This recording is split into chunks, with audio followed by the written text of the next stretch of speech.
Shalom and welcome to another in our series of podcasts from Temple Beth Am, a dynamic center for conservative Judaism in Los Angeles.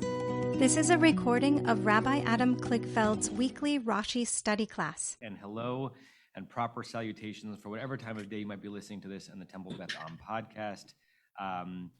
If you notice that Ilan Spar and I are a little bit lacking our normal pep and happiness, you'll have to forgive us. But pitchers and catchers are only 4.5 months away, so we'll get back into it soon. Okay, so we ended 2 weeks ago because Leonard taught the class last week on a really interesting set of verses that we know liturgically, but it's always interesting for me, even to this day, when I come across in just my natural study of the tradition, either in a midrash or a Talmud, right? I don't know the canon by heart. And I come across something that I know from a different context, either from being an active Jew in life or having heard in a lecture somewhere, but actually now studying it within the text. It's always very exciting. And that's where we are in Parshat Va'era. I just need a tissue, 1 second. Hold on, everyone. We are at the place in Parshat Va'era where we get the notion, whether it's actually originates here or it's ascribed to it ex post facto, this kind of the numerology of the number 4 when it comes to the Pesach Seder, because we're at the verse that discusses, or the verses that discuss the 4 traditional languages of redemption with which God promised to bring the Israelites out of bondage, out of slavery. Okay, so that means that we're on chapter 6 of the book of Shemot, and we're on verse 6. Thanks, Hector. Oh, hello. That door has to be really schlepped. All right, just to go back a verse to get us some momentum. In verse 5, V'gam ani shamati, I also have heard at Nakat b'nei Israel the groans of the children of Israel, Asher Mitzrayim, Ma'vidim otam. The Asher is an interesting Asher because if you translate it literally, the meaning would get lost. It's not the groans of the children of Israel that the Egyptians were oppressing them, but kind of as a result of which, or as a result of, or because of the fact that Egypt was ma'avidim otam, was putting them to harsh work. Laha'avid is the he feel, the causative of oved. Oved is to work. Laha'avid is to force to work or cause to work. Va'ezkor et briti, I remembered my covenant, and we spent a lot of time talking about which covenant this is referring to, and Rashi connects us to Abraham, Yitzchak, and Yaakov, some of them directly, some of them indirectly, in terms of the pledges back in the book of Genesis that God will remember the descendants of the ancestors even when they're in bondage. And now our verse, Lachain, and I think we read this verse last time, so I'm just going to read it quickly and then we'll slow it down. Lachain, therefore, Amor livnei Israel, say to the children of Israel, Ani Adonai, I am Yud Hey Vav Hey, I am God's name. We should remember some of the conversations we had at the burning bush, the difference between Adonai and Elohim, and God saying at the beginning of this parsha that I did not reveal myself as Adonai yet. They've known me only as El Shaddai. V'hotzeiti etchem, I will take them out. Hotzeiti, that's number 1. Mitachat sivlot Mitzrayim, from underneath the burdens, the challenges of or the sufferings of Egypt. Vehitzalti otam, number 2, I will save them, me'avodatam, from their bondage. Vega'alti etchem, and I will, I said them, but I mean you, because he's telling Moshe what Moshe should say to the Israelites in God's name. I will redeem you, bizroa netiyah, that's 3, with an outstretched arm, uvishvatim dolim, and with great judgments. And if we just continue the next verse, v'lakachti etchem lila'am, and I will take you to be my people. Those are 4 active verbs that discuss what God is going to do to get the Israelites out of Egypt. Of course, the reason why we think that some of this, the numerology of 4 connected with these verses ex post facto, is that it's convenient that the counting of 4 verses ends there when there are other verbs. V'hayiti lachem, and I will be to you as a God. That's also a verb that expresses what God is going to do for the Jewish people. And then if you go to the beginning of the next verse, which we're not at yet, v'heveti etchem, and I will bring you to the land of Israel. So if in this entire section, there were only 4 verbs that God uses to describe the process of redemption, then we could say, this is where the rabbis actually learned it from. The fact that there are 4 verbs highlighted amongst 5 or 6 to suggest at some point in the organic natural development of Jewish practice, when the Seder came to be, the number 4 became a powerful number, and then ex post facto, the rabbi says, what can we link this to? I know, there are those verses in the book of Shemot, Parshat Va'era, and yeah, I know there are 5 or there are 6 verbs, but we'll just choose 4 of them, okay? I'm being a little bit flippant, but the process was probably something like that, right? It's not as obvious in the text to say, of course, the number 4 jumps out from this verse. It seems more like something hung on after the fact. Okay, that's kind of where we were. I don't think we read any of the Rashis on these verses. Let me pause and see if there are questions or comments before we go forward. Marshall, let's move the microphone around so that I keep forgetting to ask for 2 extras, not just 1. It's a relay system.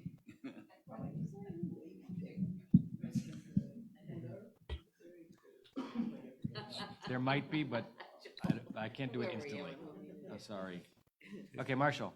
Always knowing that translations are interpretations, I find it interesting that in this verse, Onkelos translates the last phrase, Vishvatim Gedolim, as Uvdinin Rav Ravin, here translated as acts of great judgments. And in the contemporary Torah, JPS, from 2006, they translate that as extraordinary chastisements. Yeah, I remember the English of extraordinary chastisements, and I remember the first time I came across it, I said, okay, now turn that into English, right?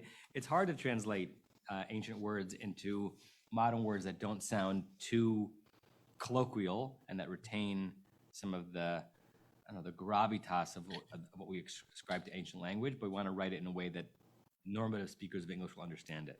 Yeah. Yes, Barry, let's move the mic. I know it's clumsy, but we got to get the mic. We got to. Sorry.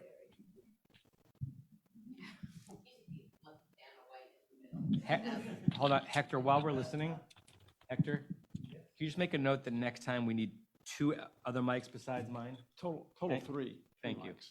Thanks. Right, so Thanks, just on that chastisement, whoever did that translation, translation is always midrash. It's somebody's midrash, and they're looking forward. The judgments, mishpatim, is not necessarily good or bad. Mishpatim is mishpatim. The looking ahead, okay, it's a chastisement, but it's not necessarily so. Mishpatim. Yeah, in this case, it's the harsh judgments that God is going to do on Egypt. But we don't know that. It just says mishpatim. We don't know what it is yet.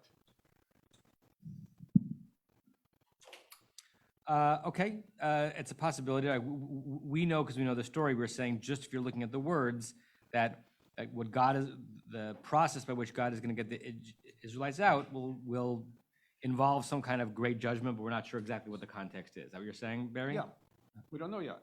Yeah, that's true. Right, we have to remember, particularly when we're reading the way we read, to pretend that we don't know how the story is going to go. Yes. That opens up possibilities in the text, which is sometimes the rabbis Dafka didn't do that, and they read verses in Exodus through the prism of verses in Deuteronomy, and sometimes they Dafka do it. Let's pretend we don't know where this is going to go. Therefore, I'm not beholden to the narrative as it's unfolding. I can simply imagine what may have been possible in this text before future verses resolved it in a different way. With the screen behind me, I'm seeing myself twice. Hello, self. Oh, but I'm seeing, it's reverse. I have my left hand up and I have my right hand up. This is like a house of mirrors. At your left hand, I support that. Yeah. This is very weird. Okay. Does anyone have a note as to whether or not we read the Rashis on 5? I know we didn't read 6, but did anyone know if we read the verse Rashi on 5 2 weeks ago? I have that we're on number 7 of the regular chapter. Okay. So then I think we read the Rashi on 5. So let's now read the Rashi on verse 6. We kind of built up to this as Rashi spent several verses taking us back into Breshit, into Genesis, to discuss this notion that what's happening in this verse is a resolution of promises that were offered to our ancestors. I think all of the commentary of Rashi in verses 4 and 5 is really setting up our understanding the lachain in verse 6. Lachain means therefore. In order for there to be a therefore, there has to be an antecedent of an idea which is causing or giving reason to what's happening next. So without the lachain begs us understanding, well, what is it that preceded this such that we're now at a, and therefore, and Rashi has built this up, so the therefore has to do, as we'll see explicitly in a second, with God's having fulfilled age-old promises. Okay, Sue, do you want to read the Rashi on Lachain? We could get the microphone over to Sue.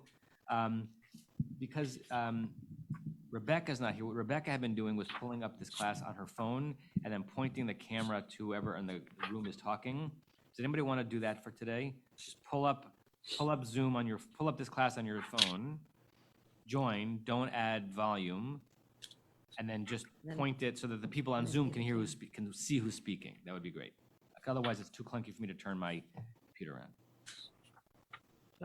Should I wait? Or No, you don't have to wait. Okay. Because you could be heard, but it'll be easier if someone can just point the camera.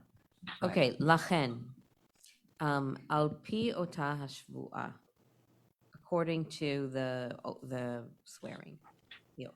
The oath or the promise. So That's this also comment of Rashi Lachain. makes more sense if we just immediately study the previous Rashis. But to remind us, 2 weeks ago, we talked about the promises, that's really the shvuot, but he's saying it as singular here, the oaths that God had made to Abraham, Isaac, and Jacob, that there's going to be a future time where you're going to be enslaved by the Egyptians, and I will redeem you. And since, this is what the lachain means, thank you, Joel, since I am a God who want to be believable, I want to be ne'aman, and I indeed made these promises.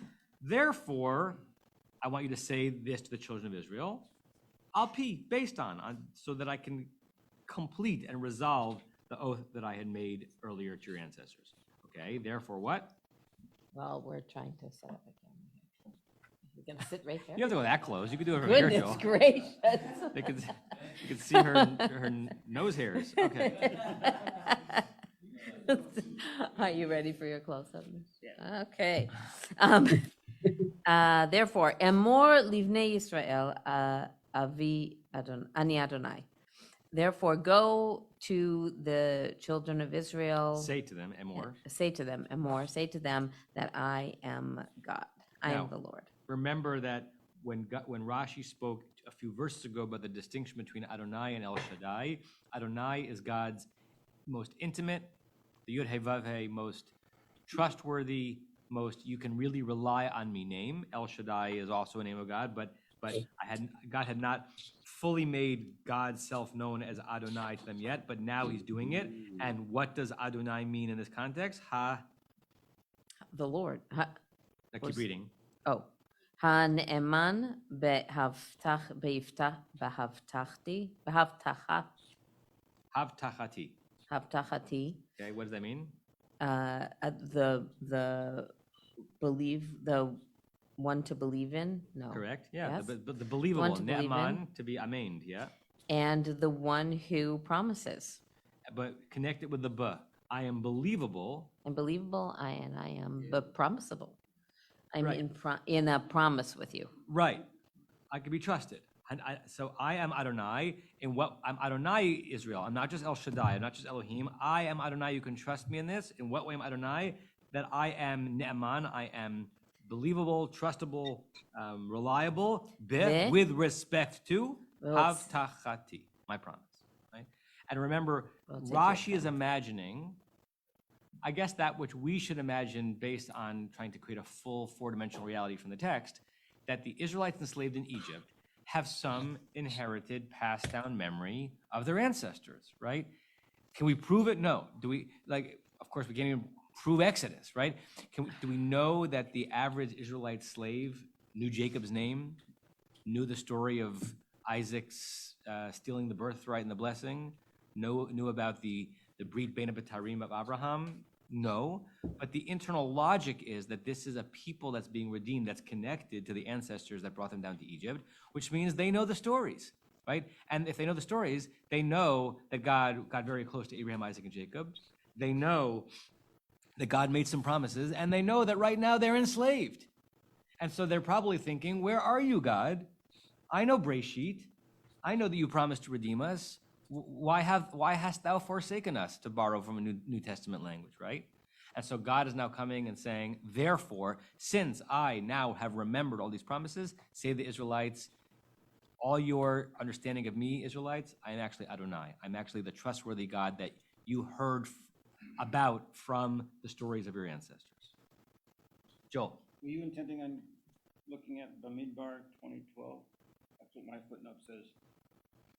I can pull it up. Rashi's talking about Lachen in the same Hold on. context.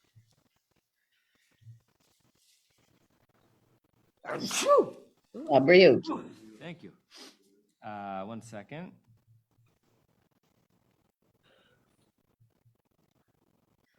The Midbar 2012. Yeah.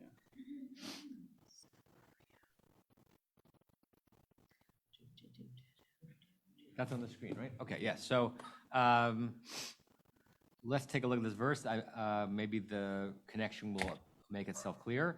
Vayomer Adonai el Moshe v'Aaron, God said to Moses and Aaron, Ya'an lo hamantim bi, because you did not believe in me, lahaktisheni l'nei bnei Israel, to help make me more holy in the sight of the Israelites. Lachein, that must be the connected word. Therefore, lo taviu et hakal hazeh. Therefore, you are not going to be the ones to bring this congregation forward. El haaretz asher natati lachem. So there's a lachein. Is there a footnote that builds it out a bit? Yeah, Rashi talks about how Lachen is referring to promises. That's the footnote on our verse in your version of Rashi? Yeah.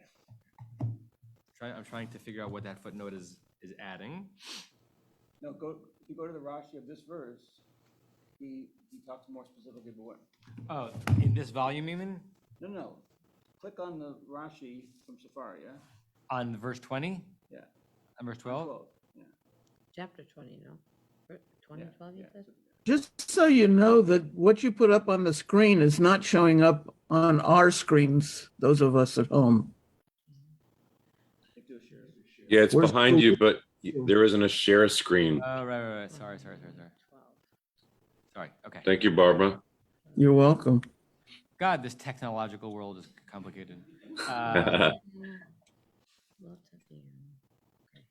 to Lachen. But Rashi doesn't have a comment. Oh, lachin. I don't even see where the... I don't see a lachen on that, Lachein but lo taviu. I mean, Rashi does comment on that. When Rashi says on the lachein lo taviu, if we open it up so we watch it in Hebrew, bishvu'ah,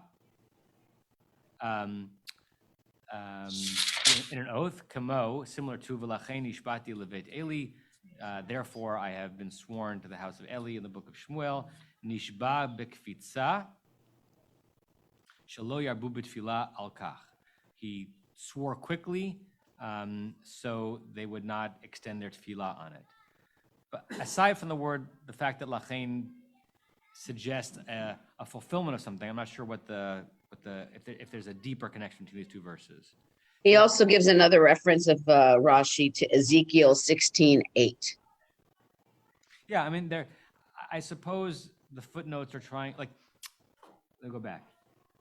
We who know Hebrew rather well know that the word lachein means therefore. I suppose this is also the modern commentators, modern editors who are commenting on Rashi, helping us understand that this is how the notion of lachein got built. That there's a sense of not a quid pro quo, but a fulfillment of something, and that's why I think all the previous verses, all the comments that Rashi was making, was building up to his understanding of this word lachein. Okay. Good. We're halfway through this Rashi. A little bit more, Sue. V'hotzeti etchem, which means I'll bring you out. I will bring you out with the Vav Hipuch. Ki chen iftachtiv. because I promised. I promised that, but isn't that to him? Kikeni Ftachtiv? What's the tiv? Right. I promised. Him. I promised it to him, or I promised it. Who's Correct. the him? Oh, Avram. I'm gonna pull it up. Correct. So we're gonna pull up that that verse. Second.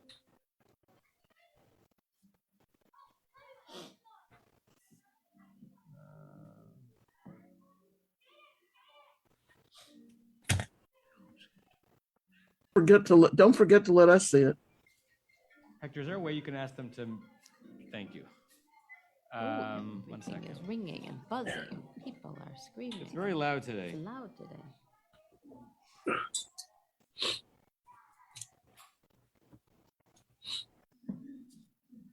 Sort of nice to hear the noise of children. Up to a point. Up to a point. I'm not Sorry, I got the verse. Hold on. I do like it. I should have had this set up before Minion. You know, Excuses, but Minion went late today, so I don't have a chance to set this up in advance. Okay, so as Barry pointed us to, this is a direct reference to one of the places where this whole episode of God promising to the ancestors that we were going to be redeemed at some point. Shah! In the Brit Ben Abitarim, in the covenant between the pieces, where at some point God says, right, so in verse 13, Vayomer Avram, God said to Avram, he's still Avram at the time, not Abraham, Yadoa Teda, you should verily know, Ki ger yeh bezaracha, at some point you're going to be a stranger in this land, Ba'aretz lo lahem, your offspring is going to be a stranger in a land that's not theirs. Va'avadum, and they will oppress you. It doesn't mention Pharaoh, but they will oppress you. Ve'inuotam, they will afflict you. Arbama oshana, 400 years. We discussed this 2 weeks ago. That number is played within the Seder. But Gamata goy asher yavodu, and the nation that will oppress you, Dan Anochi, I will judge them, I will chastise them. V'achrechen, and afterwards, Yetzu, they, meaning your offspring, will leave B'rechush Gadol, with a great wealth. So back to what we've got here, when Rashi says that the verse, "V'hotzeitichem," and I will take you out, "Kikein hiftachtiv," because that's exactly what I promised, that you guys will leave. And now Rashi quotes that verse, "V'acharechen." Well, before I say that, Yeah. in our book, the Keni Chtav, I got all stumbled up on that Hitachtiv. Yeah. I've got that tiv at the end in this one, but in ours it just says Hiftachti, which would have saved us all kinds of monkeying around. It says Keni Hiftachti, which makes more sense. Because I promised. Hiftachti, I promised. Hiftachtiv can either mean I promised it or I promised him. Yep. I'm just saying. In one book it's like this, in the other book it's. Yeah, I mean, we've talked about this many times. Think about how miraculous it is that this commentary of Rashi, passed down by hand over thousands of years, is only different by the absence or the presence of a vav every 2,000 words, right? Like, it's pretty spectacular that it's actually that consistent, right? Just read the next line, then we'll hear from Be'er B'achrechen. Ve'achrechen yotzer. Yetzu. Ooh, I'm going to go back to this one. Ve'achrechen yetzu be'rechush gadol. And afterward,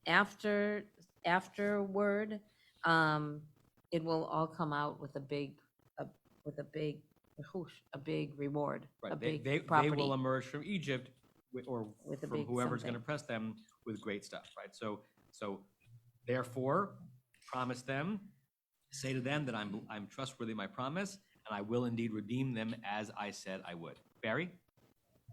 Microphone? Joel, you can sit here. You can sit over there. You can see. Okay. You're gonna get your steps in, Joel. A question on sequence. 400 years previously, give or take, God tells Abraham that this is all going to happen and that God will do this redemption thing. comes the time now, is it the groaning that brings God's promise back, or is God's promise coming back, and now that God's back, here's the groaning in response? Yeah. I think that it's not the groaning that initiated this sequence, but God's recall of his yiskor, of his promise. Yeah, I remember discussing this at great length in the Sukkah, that one of the unsolvable conundrums, and it's really theologically important about this section, is this a God who is mostly interested, if we could anthropomorphize God, in responding to the real pain of human beings? Or is this a God who wants to save face because has now all of a sudden remembered, oh, I made a promise, I should fulfill it? Now, in the end, the Israelites go free. But this is the God to whom we're wedded, right? And how you read these verses impacts whether the emphasis is God was distracted elsewhere, all of a sudden heard the cries and said, oh my goodness, they are suffering. That's right, and I promise to redeem them. The empathic God is awakened. Or is this a God who is, actually was hearing it the whole time, but then all of a sudden remembered from a mathematical perspective that a promise was made, it's time to fulfill it. And the text leaves both possibilities open. We know clearly from our history that God does not necessarily respond to our crying. Yeah. And so the question is, which God does the Torah, does the Bible want to present here, right? The Bible is a sermon. The Torah is if you're not a fundamentalist, the Torah is not merely telling us that which happened. The Torah is ancient Israel's, in partnership with God's, sermon on reality and on who God is and what the world is, what we can expect. So how the Torah tells the story of God is the basis for our conception of God thousands of years later, right? And this leaves open several different possible ways of reading it. Rosemary, let's get the microphone. I see it in a way the two ways, because while crying, calling God, I think, or complaining, it helps. I had this experience looking at Torah in certain time when, like, if we go to Eliyahu, when the child has died, the mother is crying all the time and saying, you gave this child to me, now you gave it back to me, you took it. So as much as she yells, and then finally Eliyahu goes and gives back the son. Right. So I always ask myself, maybe we don't cry enough, so that's why we don't have it. Yeah. The second thing that I see, it's if I don't know 100% from time-wise, but if we take people live like at that time, 50 years, 50 times 7 will be 350.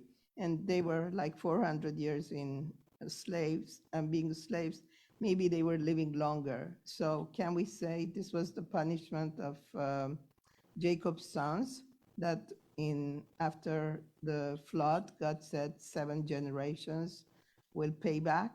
And that I don't like either, but anyway, maybe that's related to not that God forgot it, it's not possibly forgot, but he was waiting the wasn't up yet. Yeah. 7 generations. On the first comment, Rosemary, right? What's that notion? The studies that babies who are not responded to when they cry will stop crying at some point, right? That crying is an indication that the babies trust that by wailing they will get taken care of, right? So at some point you'll stop entreating if you feel like it's not being responded to. It's actually amazing that the Jewish people still cry out to God, though, as Barry reminded us, there have been many, many dark moments where it didn't help that much, right? And of course, this is really complex and important theology. It goes down to the basic question: is what do we think is happening when we pray?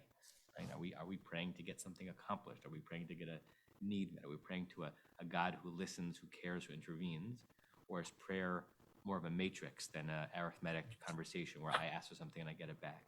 And these texts are like the primordial soup from which these ideas emerge, right? So we are rabbinic Jews inheriting rabbinic interpretations of the text and rabbinic theologies, but they had this material. What are we supposed to learn about our God from this, right?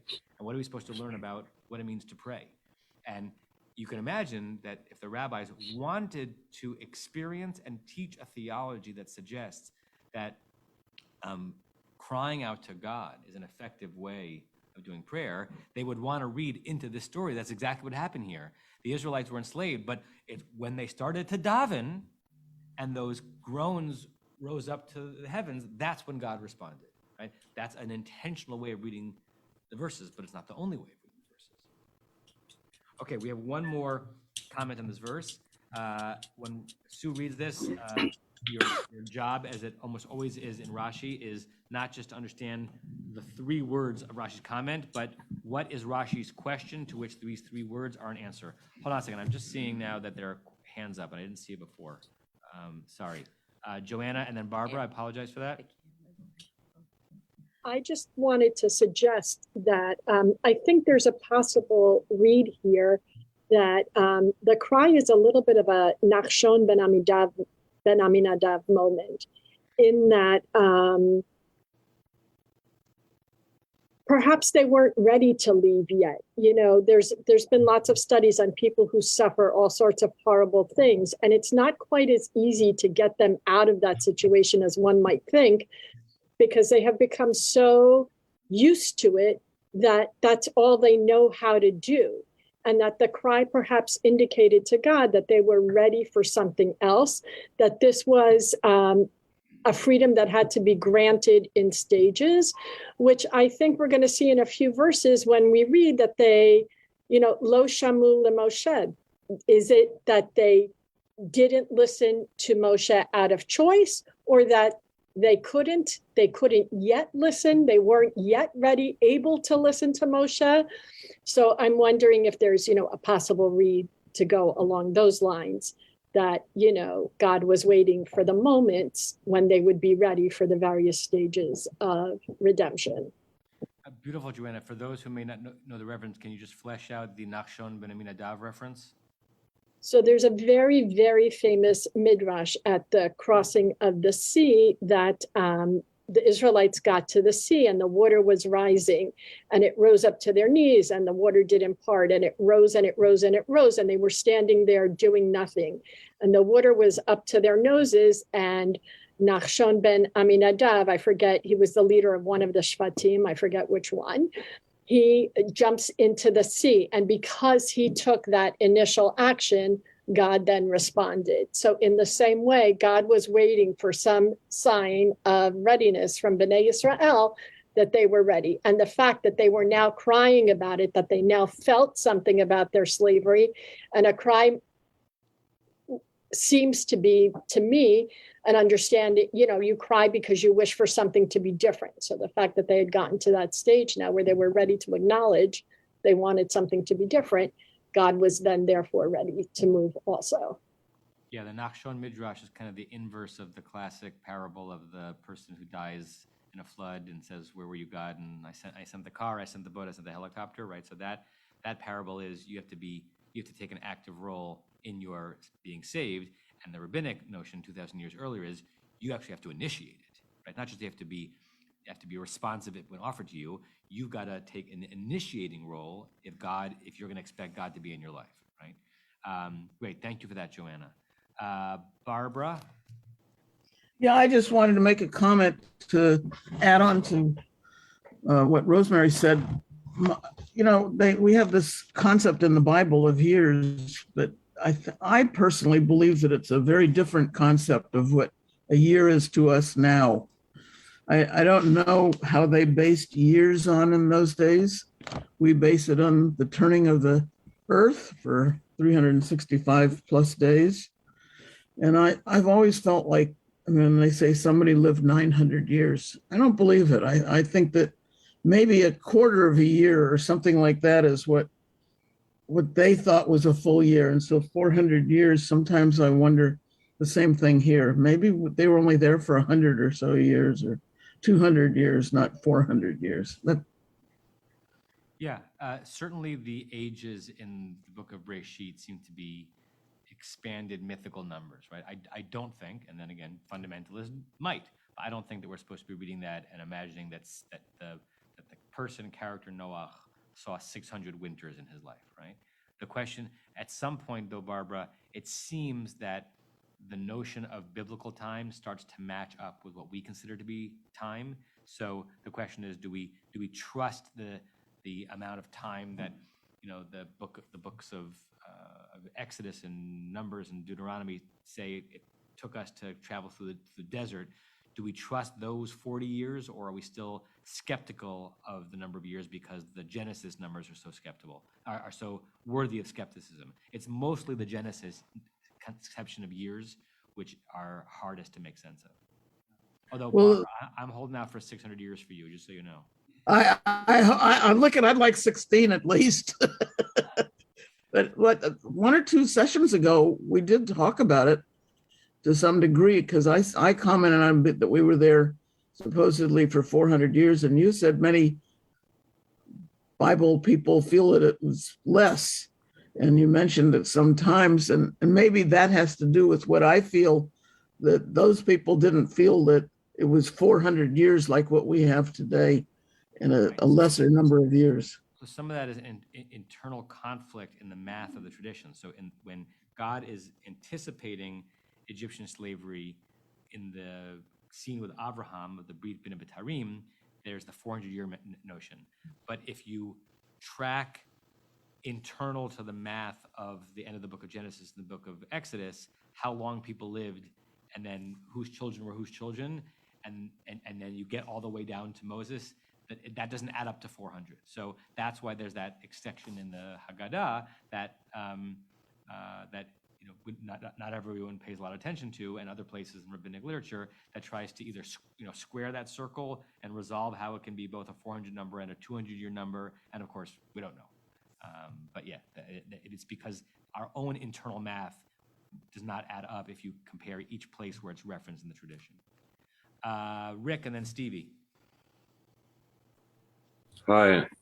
Along the lines of whether I'll just show you in verse 7. We're on 6 and 7 and 8 because of the verbs, right? We're not at 7 yet, but in 7, yeah.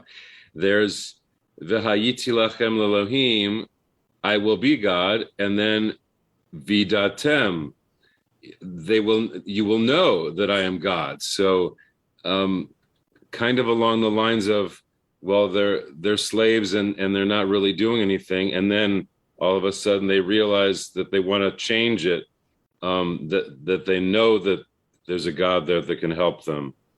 Those two phrases seem to be adding to this. I'm not sure. Yeah, those two phrases, as you as a trapper would know, are separated by an enachta. So in the end of the halfway through verse 7, which we'll read closely in a second, you get to a pausal sound. Vayiti lachem Elohim, I will be for you as a God. Pause. And then the next half concept is viatem, and you shall know. It's not just that you shall know that I am God, but you shall know that I am the God who brought you out of the land of Egypt, right? So, so that etnachta creates a visual and musical fulcrum separating those two ideas. But we'll Yeah, I was keying on the Ravia, though, that you should know that in the Torah there's lots of play on that verb. What do I know? Cain didn't know that he was Abel's brother, that he was his keeper, and I just thought that was that there was a point before we knew, and now you're going to know. So that changed there. All right, so let's see how that feels when we get to that verse itself.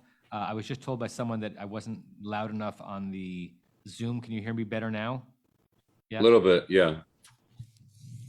How about now? Yes. Uh-huh. Okay. I also don't want to blow the eardrums of the people in the room or across La Cienega. That was pretty sexy. Stevie. Yeah, just to respond to Barbara's question, that there's a lot of sort of discrepancies of scale or of age in the Bible. And one thing that sometimes source critics will try to sort of line up are these different issues. So in one, biblical source text, arguably Abraham is in his 20s or 30s when he starts his adventures, or even younger. And then in, another text, he's in his 90s. The number of Israelites who are, in the Exodus, right, or in the desert, right, is it like one crowd of people that you could sort of speak to, or is it hundreds of thousands of people, right? The traditional chronology counts the 400 years beginning with the birth of Isaac, but it seems that if you separate biblical sources, the slavery either lasted just like 3 generations, because Moses is a great grandchild, right? Or is it, centuries? There's just a lot of internal inconsistency that you have to sort of square a circle one way or another. Thanks, Stevie. Okay. Now, Sue, same challenge. Read the 3 words, and Sue's challenge and all of our challenges is not just to understand what these 3 Hebrew words mean in English, but what is the question to which they are an answer. Okay, Sivlot Mitzrayim, Torah Masa Mitzrayim. Okay. So what remind us what the words in the verse actually mean. The sufferings of Egypt. The sufferings of Egypt, okay? And so Rashi says, what does that mean? That means Torah Masa Mitzrayim. Torah Masa Mitzrayim. This translation says the trouble of the burden of Egypt. I don't know what he added. The trouble, Torah Masa Mitzrayim. Torah means trouble or burden. Masa is from the root nasa, which means so many things. It can mean to raise up. It can mean to offer a blessing, like Yisrael Panav Elecha.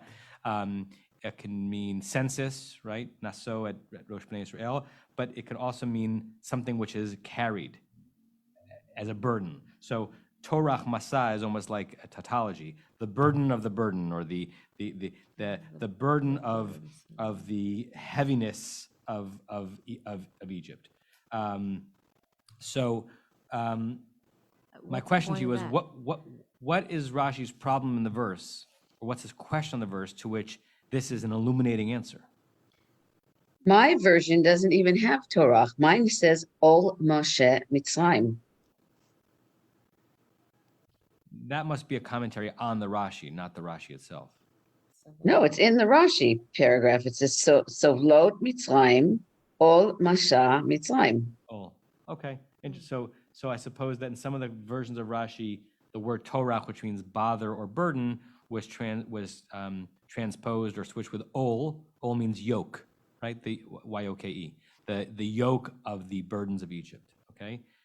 Still, the question stands: why is Rashi saying it? Assuming Rashi thinks that we know what the word Mitzrayim means, and we do, and we know what the word Sivlot means, sufferings of, what does he have to explicate, Joel? Is he trying to disabuse us of possibly reading it as the sufferings of the Egyptian? Very good, right? Sivlot Mitzrayim, right? So in smichut, something of something else can often mean 2 different things. So the sufferings of Egypt could be that they were suffering because right, we were there. The suffering of the Egyptians, or the sufferings, you have to interpolate this, that were imposed upon us by the Egyptians. Now, did we really think that this verse meant anything other than God's rescuing us from Egyptians' suffering that they put on us? No. But since the phrase itself is ambiguous, right? The sufferings of, the sufferings of Egypt could mean both. So he says, no, it's not the sufferings that they experience, and they're going to experience suffering, but rather the burden of the sufferings that the Egyptians placed on us. Sue? In that case, I'm not sure that Torah Masa Mitzrayim is so illuminating. It sounds like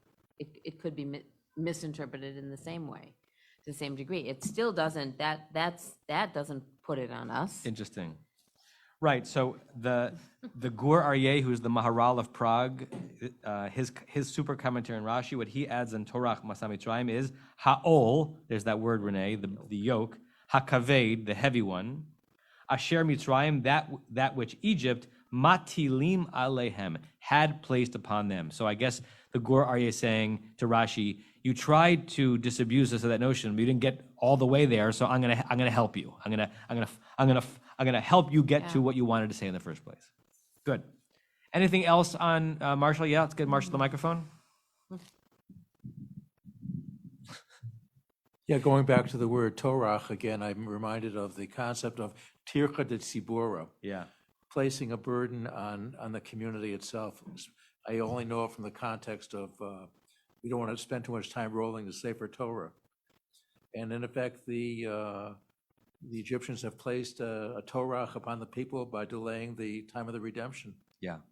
Tircha Tzibura is used a lot in discussing what are the ethics involved in managing the different needs of people at prayer, right? So if you wait till everyone finishes their quiet Amidah before starting the repetition, that's respectful to the slowest davener. But is it a tircha to the average davener? Because maybe you should go by the bell curve, right? So like in our daily minyan, we don't start the repetition, the Amidah, until our Gabbai, Michael, finishes his silent Amidah out of kavod for him, and he's a slow davener. But he's not the slowest davener necessarily in the room. So sometimes we say, you heard me say it, if you're still davening your Amidah, please continue at your own pace, right? And the reason I do that is because, so as not to be a tircha de tzibor, to add yet more burden to the congregation, we move things along a little bit. And yes, that's also a question of why you're supposed to have the Torah rolled in advance. Okay, good. Any other question on this verse? Rabbi. Yes, Rick. Does the Onkelos help with the end? I see Polchan Mitzrayim instead of Sivlot. I don't know what Polchan means. Polchan is the Aramaic for avodah, and it's Polchan in Aramaic is as double entendre-ish as it is in Hebrew, because avodah means work that you must do and worship, right? Also in Aramaic, Pulchan can mean both worship and work, so it's just as ambiguous. Okay. Dechok. Pulchan is used in Hebrew also. Say that again, Matt? As a pulchan is also used in Hebrew, like it means it's sort of a ritual. Correct. By the time Hebrew got modernized, half of the potential meaning of pulchan got lost, right? Avodah, it's interesting. Right. In modern Hebrew, avodah only means work, labor. I don't think in modern non-liturgical Hebrew, avodah means worship. And pulchan only means worship.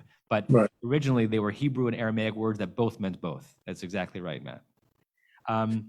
Dochak means like stress of, right? So sometimes rabbis will offer a lenient ruling, bishat hadchak, in a very stressful time, in a time of emergency. So Onkelos adds in a word, dechok palchan mitzrayim, the burden, the stress of the labor imposed upon the Egyptians. So the Onkelos is still kind of ambiguous in the sense that it could refer to the Egyptians suffering themselves, but he almost adds in a word as if he anticipates Rashi, because Rashi puts in two words, or you could say maybe Rashi is influenced by Onkelos, because Rashi has one word, sivlot, and he turns it into torach masa, two words, the burden of the burden, and Onkelos also took one word, mitzvot, sivlot, and turned it into dechok palchan, the stress and anxiety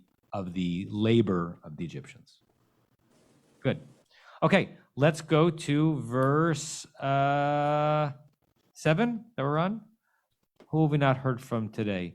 Rebecca Friedman, do you want to read verse 7? Okay. V'lakachti etchem li la'am v'hayiti lachem le'elohim. Vidatem ki ani Adonai Elohechem hamotzi etchem mitachat sivlot Mitzrayim. And I will take you to me, to myself, for a people, as a nation, and I will be to you a God, and you shall know that I am the Lord your God who brought you who brought you from under the burdens of of Egypt. Good. And so again, we have this phrase, Sivlot Mitzrayim, exactly as they had in the previous verse. Onkelos translates it exactly the same way. First, in the middle of verse 6, it's Dechok Palchan Mitzra'e. And I guess there's one slight change because Mitzra'e means the Egyptians. So he's reading the Mitzrayim in the previous verse as the Egyptians. And in the end of this verse, Dechok Palchan Mitzrayim, the stress of the work of Egypt. Doesn't really change the meaning that much, but for some reason he chooses to translate them slightly differently. Okay, so what do people make on this verse? And any questions you have on this verse, anything that jumps out? The only thing I'll launch you with is a wonderful translation, Rebecca. Everyone notice that the word hamotzi, first of all, you know that word, the hamotzi, right? Mhm. Hamotzi is the one who brings forth, right? Yatsa, to leave. Lehotzi is the he field, to make something leave. Hamotzi lecha mina aretz, who makes the bread come from the ground. Of course, we can spend a whole class on that. That's not what God does at all. God, I don't know the last time you dug in dirt and you found bread, right? But we are partners with God in turning the wheat into the bread. It's a present tense word in this verse. Now, we've discussed many times tenses mean something different in biblical Hebrew than they do to us. But it's interesting that in the middle of this verse, that is filled with vav hayipuchs about things that are going to happen in the future. I will take you to be my people. I will be your God. You will know that I am Adonai your God. Who brings? Who takes out? He turns it into a present tense. It could have been hotzi etchem, who brought you out, right? Now, that would mean God telling the Israelites that once you are out, you'll be able to reminisce and say, that is the God who brought us out.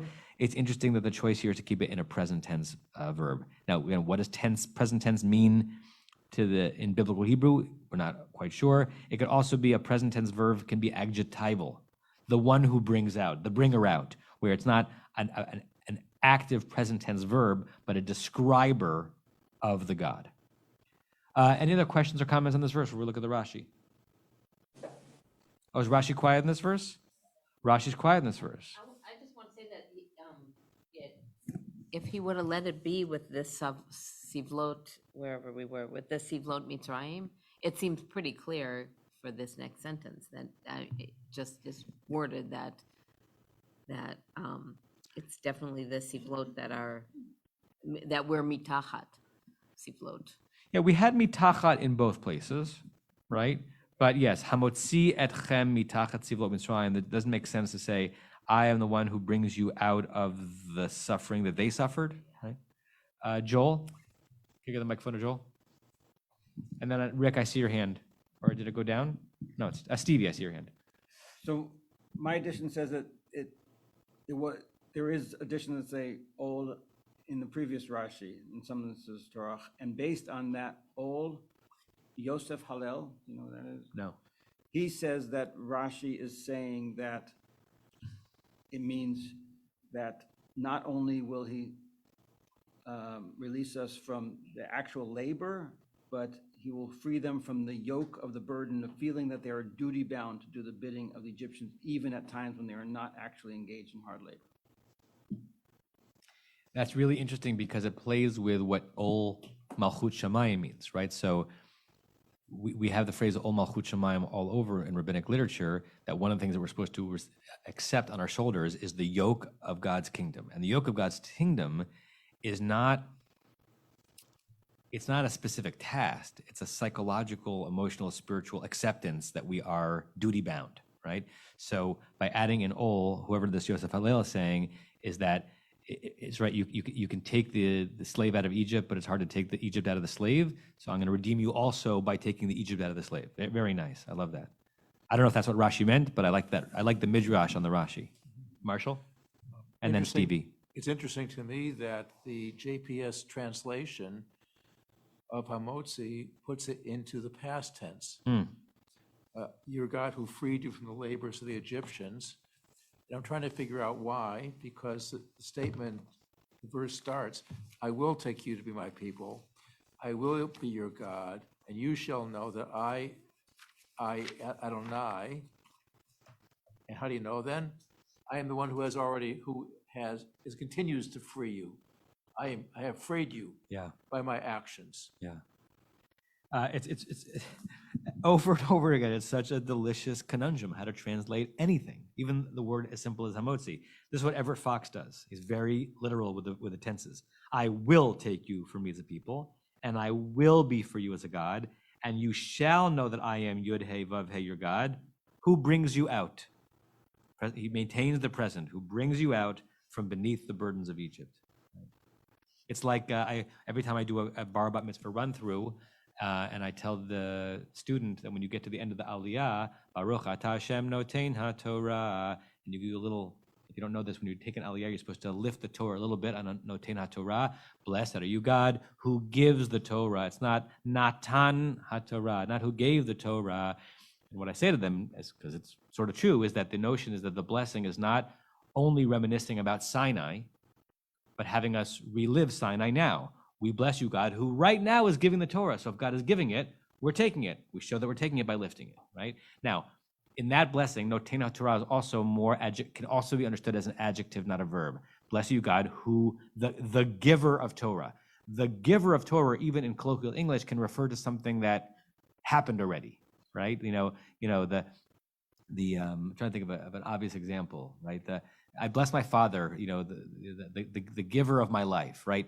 Well, or my parent, they gave it to me back then, but I can still use that moniker. So it can be adjectival, but if you read it as a verb, it's I bless you, God, who is giving Torah right now. Okay, Stevie and then Matt, and then we'll probably end.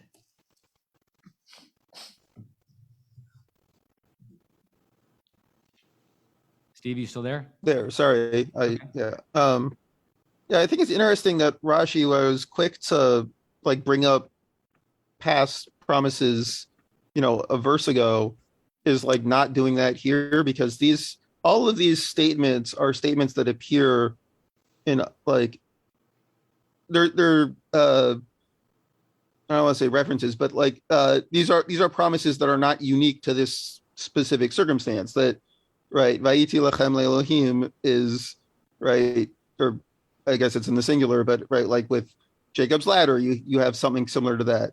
And both that and Virat Hem are right after the instructions to build the tabernacle in Tetzaveh, right? You have that and then I'll be your God and you'll know that I'm your God who took you out of the land of Egypt. These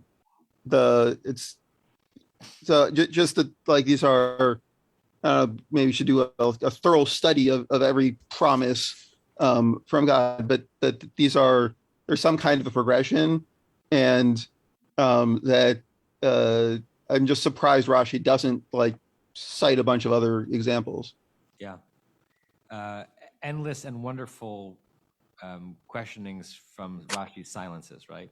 Why he doesn't do what he does, why he doesn't do what he doesn't do is always interesting to theorize. Matt, you get the final word. No, I'll pass.